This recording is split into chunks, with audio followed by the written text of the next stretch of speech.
ஏன் இந்த பாவங்கள் ஜெகதீஸ்வரா, ஏன் இந்த கோலங்கள் பரமேஸ்வரா, ஏன் இந்த தடுமாற்றம் சர்வேஸ்வரா, ஏன் இந்த அவலங்கள் கங்காதரா. மூன்றாவதாம் உன் கண்ணையே நீர் திறப்பீர் உலகுயவே. ஆதி அறியாமலே வாழ்ந்து வரும் வாழ்விலே ஆசைகளின் ஆட்டமே பாரு. வாழ்க்கையின் சாவியும் ஆழியில் வீழ்ந்ததே, வழி என்பதென்ன இனி கூறு.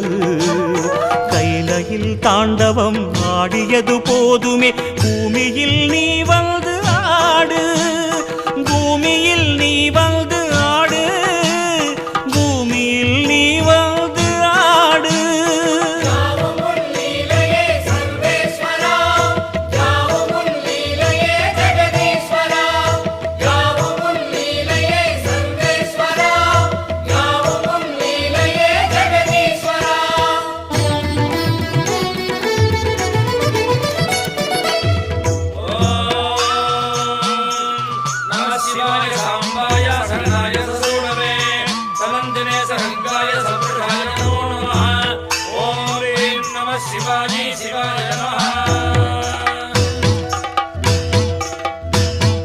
நாமங்களில்